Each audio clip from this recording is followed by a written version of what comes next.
Yo, what's up? Y'all know who it is. Hey, I want to talk to y'all about something today, if you don't mind. Man, Father, thank you. We give you the honor. Give you the honor and glory in Jesus' mighty name. Amen. Yo, look, what I want to talk to y'all about. Of course, y'all see the title, and we're going to speak on that. Look, how many of you out there stuck financially? Ain't got no way. Can't do nothing. Whatever happened, gonna have to be an act of God, right? Okay. If you are in that place, that's a good place to be right now. That's a good place to be right now. You say, how is it a good place to be? When you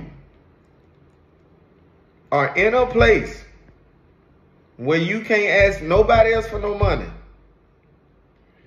when you can't ask uncle, brother, sister, cousin, and not even that, it's not even that you can't ask.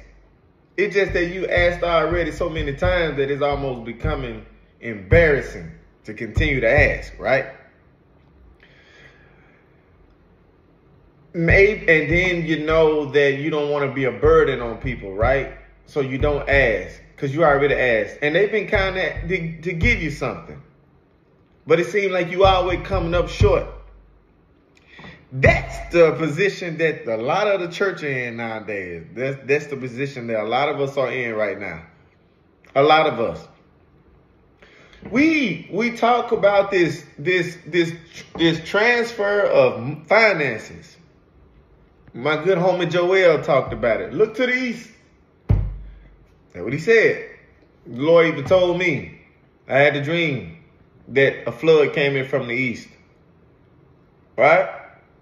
Then last year, had that word about China and all these things that's going on. All right.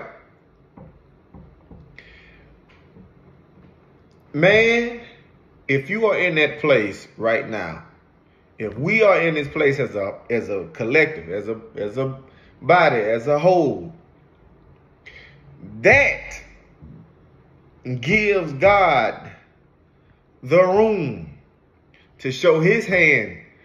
I know people say God used other people. Yeah.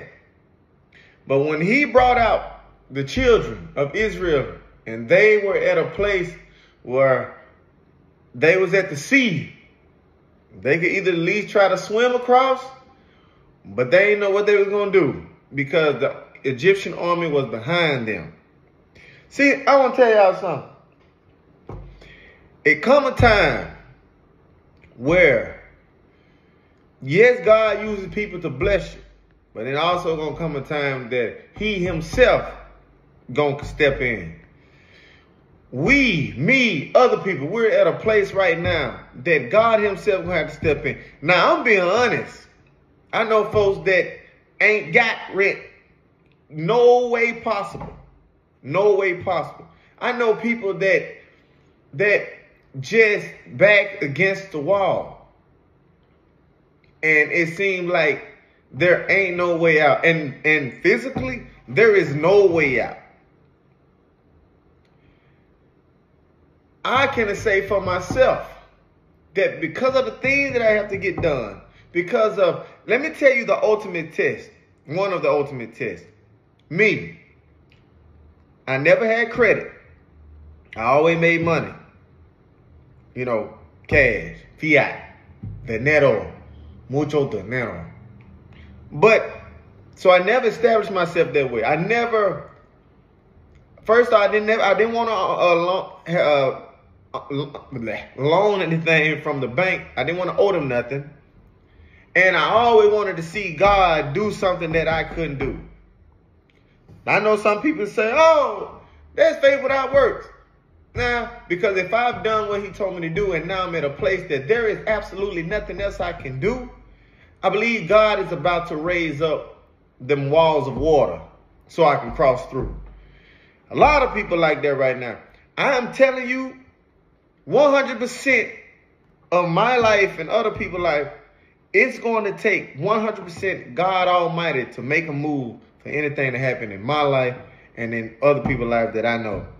If you like that, that puts you in a good position to see God's hand work.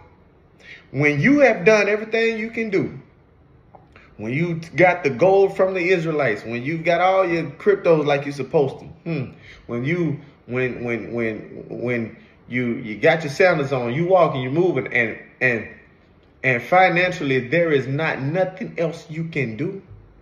Why it got to be a financial problem? Think about this, y'all. Let it make sense. Why is it the finance always the thing that stops? The finances. That's the problem with a lot of people. So I'm telling you now. I know we hear about Sheba gonna do this and XRP. God is about to step in and do something that we got no control over. The Egyptian army behind him, the rent dude, the truck, the house. That's the Egyptian army behind your back, the bank. They behind you, wanting something from you, trying to get you to come and handle, pay them or whatever. Got people you owe and stuff like that. You got nothing. You can't borrow nothing else. You can't do anything else. Shoot, you can't. That's a good place to be. It's a scary place at the same time. But when you realize that, hey, if I know I follow Jesus and he said he'll take care of me, and I know I've been doing what I'm supposed to do, and now I'm really just up the creek, God is about to show his hand in a major way. We're not looking for someone to come and help us make it through this month, because you're going to have the same problem next month. You say, well, he'll bring someone every time. He can do that. But it also come a time when he himself going to bless you. And when he himself bless you, you don't have to owe nobody nothing. It's going to settle you. It's going to put you, it's going to make you stable. That's something that I've been waiting for. And all my faith is in God now, because when you don't have credit, when all this, I ain't in no debt or nothing like that, but when you can't get anything because you don't have it like the world says you should have, God about to step in. Jesus about to step in. I believe Jesus is about to do something with this financial system that's going to put a lot of us right. Next year, even now, I told you, even now, things are going up. Things are going up. But it's not because the man, we ought to let Jesus do what he do and let him show his hand to us, and let him drown the Egyptians, and let him kill the debt. That's what I'm waiting for. People have blessed me. People have sent money and things like that. Got a coin going, and we trying to get that going. And all of that. And it just seemed like, God, I did this and I did it. Why? I just ain't having it yet. Jesus about to do something. Like I told you, he told me last year when I saw them kids in 30 more seconds. Y'all, something. I don't know what, but the reason why I know something is going to happen, because when I look at my own life and I got friends and I see them and they say, I have, Mac, absolutely no way of making it happen.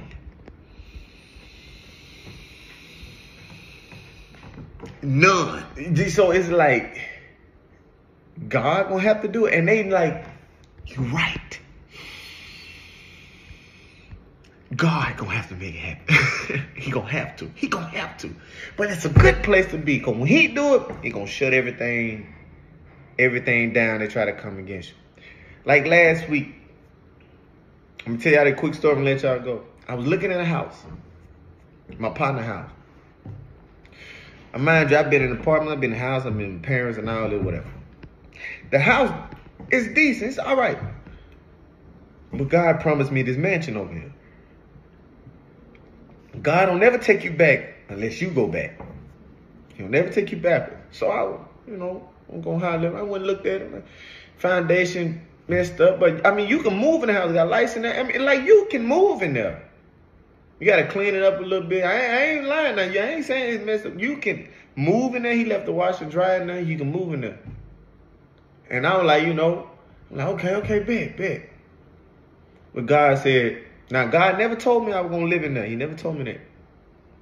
But I was just happy. Like, God, dog, my partner I forgot he had this house because I did the tile in there. But it had been sitting up for a year and a half, something like that. A year like that. So we got dead insects or whatever, spiders and all that. But it's livable. Don't get me wrong. Like, since no one was there to just keep it going, but it's livable. Carpet, nice. I ain't gonna lie, like brick house. But the foundation broke. The house is like going downhill a little bit. It's like, I'm like, well, maybe God try to test me to be grateful or be content or whatever. I don't know. So day go by, I'm telling my homie, man, but then I'm like, but how? My corner shoot out, it has some good days, some days it's very slow, whatever. I'm like, but God, I ain't got the money. The enemy said, use Sheba. I'm thinking the Lord speaking, because I'm like, okay, I can't use my Sheba. I'm pretty stacked in Sheba. But I remember. But as we go by, I'm waiting for Monday to come. This past Monday, I'm like, all right, Monday comes, I'm going to use my sheet and get on in there. But I'm talking to my homie. But I was like, but as we were going, I was like, well, am I? I'm like, so, I think, why would, but I got my sale limit orders. And I got a lot. And I ain't even joking. Nothing about the business, but. And then, but not only that, they were like, man, but then you say God said, wasn't that the first fruits that you got from your corn? I told God, I said, God, when I get my first fruits from my corn, I'm going to do whatever you want to do with it. First, I was going to help a good homie that I love a lot. I just wanted to help him. But God said, I don't want, but God know I'm obedient to him. I said, God, what you want me to do with this? So I let it sit for a week. After I let the corn trade for 4 days, and on the 4th day I took it out and I said it before the Lord, like, Lord, what you want me to do? He told me, put this in the XRP, put this in Sheba. I set my sale limit order in Sheba. I come out to have like 77 sale limit orders, whatever. And how he had me strategically set it up. He said, do a penny, 5 cents, 10 cents, do 3 cents, 7 cents, 9 cents. Do it like I split it up like that, whatever. I said, okay, cool. I did my thing. And but then I'm like, this is the first fruits. I shouldn't take this out. I said, but this is the first fruit from God. God wouldn't tell me to take it out if he told me to do this. And another day go by, the Lord said, you would not be living there. I said, okay, well, what am I supposed to do? He reminded me, this mansion over here, he said, this mansion is yours. Sitting on 11 acres. Big old house. 15, 20 foot ceilings. He said, the house is yours. I said, God, I don't want to sound ungrateful. I said, but you're right. I deserve this house. I deserve this mansion with the pond sitting on 2 acres. I deserve this. I ain't trying to make it seem like it, but he said I can have it. If he said I can have it, doggone it's mine. But what I'm trying to point you out is the enemy tried to get me to sell my doggone sheep. And I almost did it. Don't do it. Almost did it. If I ain't sat down and thought about it, I almost did it. So God about to do something. Don't look at man. God is about to do something. I know they trading Sheba and stuff, and it's just a meme coin, but it's been around and it's very popular, and a lot of people got it. I'm telling you, the Lord spoke. It's going to be more than a meme coin here shortly. I'm telling you, XRP going to be whatever it's going to be. Don't look at man. Don't get tricked. Don't lose your position. Don't do it. God made a promise. He made a promise. I'm going to get that house. And I said, God, that house is mine. And he said, and the thing about it, my homie's like, when God blesses. Now, I understand sometimes God make us humble. We got to accept things. But I already been like that in apartments, renting houses. Now I'm on to the next. I'm growing with God. My blessings are to grow. Man, I said, no, I deserve this house. I deserve a house that I won't have to put no money in. Only money I put down on is when I buy it. I don't have to vacuum up roaches and do all this and all that. Something brand new. God is about to do something brand new. God is about to do something brand new in my life and your life. That's what He's about to do. So you in a place right now that you don't know what's gonna be, what, then look out. God is about to make a way. He spoke to me the other day. He said, I'm about to come through for you. And I'm about to come through for all my homies. I'm about to come through. I'm about to come through for my family. About to come through from, about to come through. He gonna come through. He gonna come through. I know we say great wealth transfer and things like that. Man, listen, the Lord is about to do something that I don't have no control over and that y'all don't either. So, man, because there's things have to be done. People got to be taken care of. And I know I'm in a position that only God can do it. No man can do it. Only God can help me. Only God can help me. When you have no credit, and He promised you something, then you know some money gonna come from somewhere. I know some money gonna come from somewhere, and I know where it's gonna come from. I'm just letting you know, I know where it's gonna come from. So y'all just hold tight, be cool, but if you in that place, just know that God about to show His hand. Jesus is about to show His hand. He's about to show it. The Holy Spirit about to make it happen. I don't know how. I mean, I ain't gonna say I don't know how. I believe I know how. I believe I know how. Let's not limit God. Let's not put Him in a box. Let's not lean on our own understanding and trust Him. I know it feels bad and you don't know what's going to happen, but hey, what the word ain't going to do? Not nothing. So, y'all, we're in a good place. And we ain't going to be down and out for long. We ain't going to be down and out for long. So, hold what you got. Be blessed.